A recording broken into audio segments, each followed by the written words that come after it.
Shadow's story isn't as vague as Ikko's, but it's still kept as simple as possible. It begins with a legend told by Lord Emon about a world where if one wishes it, one can bring back the souls of the dead, but to trespass on that land is forbidden. A young man named Wander runs away to that land with a stolen sword and the body of a girl named Mono. Once there, he encounters the entity Dorman, who is able to command the souls of the dead. Dorman tells Wander that it may be possible to bring her soul back if the 16 Colossi roaming the land are killed, warning him though that the cost may be great. Now pay attention to what he says next here, because this response is key to understanding his entire motivation. It doesn't matter. Wander has just expressed a heedless resolve. He's chosen to ignore the warnings of Lord Emon and Dorman, and he's fully committed to do anything to bring Mono back. Now, here's the question for you. Is Wander being brave by acting in self-sacrifice, or is he being foolhardy by acting in desperation? I'll come back to this point later. Just keep it in mind as we watch how his heedless resolve informs his actions.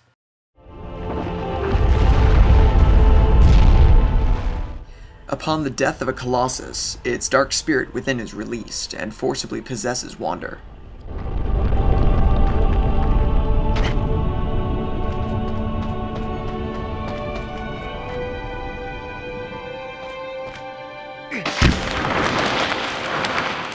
The more Colossi are killed, the more Wander's body deteriorates.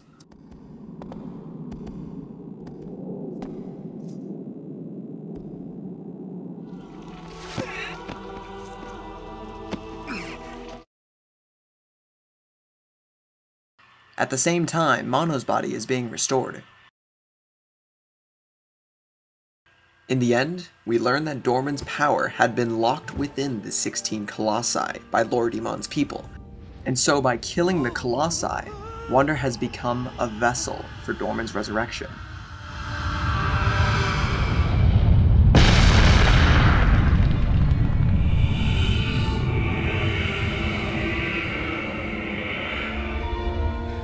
Lord Emon reaches the temple in time to seal Dorman away once again, but takes Wander down with it.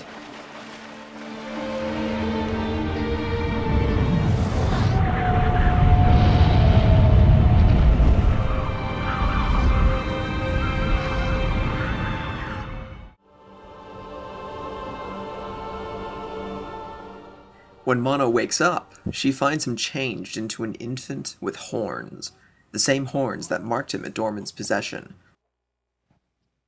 Now, this is the strongest link to Ikko because he had horns as well.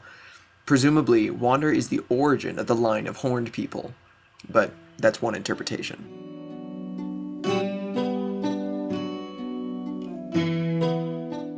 Now that you know the story, let's start by talking about Agro, because although she has no part in the plot, she's a key figure in the game. Since losing Mono, Agro is all Wander has in the world. I mean, if you haven't noticed yet, this is a lonely tale, and Weta makes you feel it. The atmosphere of emptiness and isolation is thick. This is what subtractive design is all about, using the limitations to bring focus to what really matters. First the Colossi, and then your relationship with Agro. Now, when you think about it, Agro is actually a lot like Yorda, because they're both necessary companions to the player. Also, relationship development is done through the interactive gameplay. I already described what this is like for Yorda, but for Agro, it's things like nearly escaping an attack, petting her mane, her loyal response to your call, and then simply riding with her across the land that can help to build a relationship.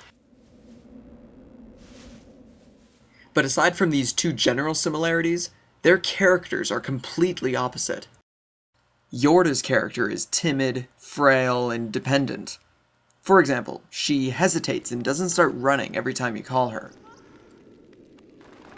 By herself, she has no idea where to go next. You can't even leave her alone for 2 minutes because she needs your protection. And on the other hand, we have Agro, who is loyal, strong, and independent. For example, Agro comes running the moment you call her. And when she's left alone, she'll just wander off on her own for a few minutes before coming right back to your side. And she'll also navigate herself through the terrain if you choose not to steer the reins. She's independent, but she's loyal. The inclusion of Agro drastically changes the experience. Just play the game and try to imagine what it would be like without her. Try to imagine Eco without Yorda. The companionship element is Ueda's signature, and it creates a unique experience.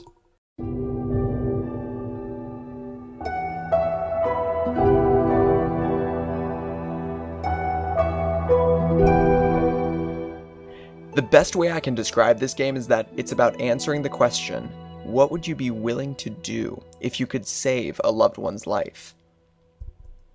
But this raises two even more essential questions. How do you handle death, and what is your reason for living? Now let's go back to the first question. Wander is a special case because he has an opportunity to save her after she dies. But even still, it's not so different from the situation in the movie John Q. John's young son collapses from heart failure, so he sells everything to try to raise enough money for a heart transplant to save his son's life. But he's only met with failure and despair. What do you do? Would you accept death or do something desperate? Would you be willing to commit a crime to obtain the heart? What if the only compatible heart was your own? Would you give up your life to save your son's? This situation brings up very difficult questions. And this is the exact same situation that we find Wander in at the beginning of the game. You see, he doesn't handle Mono's death very well. In fact, if I had to put words to what Wander's thinking, it's, I can't go on living without you.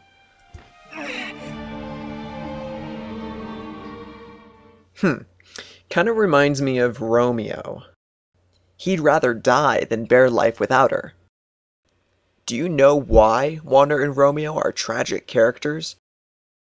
It's not because they don't get to live with the one they love, but because the only thing they base their happiness in life on is another human being. What I mean is that they believe that if Juliet or Mono dies, then suicide is better than living without them. Wander's heedless resolve tells us that he values his own life very little.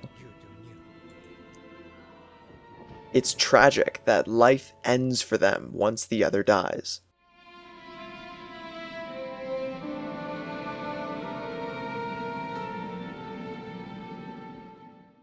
Everything we know about Wander can be summarized by answering those three questions. Like Juliet is to Romeo, Mono is Wander's reason for living. Her death is too much for him to bear, so, like John Q, he becomes desperate. And in his desperate state, he's willing to do anything to bring her back. I want you all to notice that there's no ludonarrative dissonance here. Basically, the story and the gameplay don't conflict. We're not really surprised when Wander starts killing the Colossi. Why? Because he's trying to save Mono. Now, if this is all the game had to offer, it would be a good experience. But there's more. What really makes this game worth remembering is that you get to experience the consequences of his actions.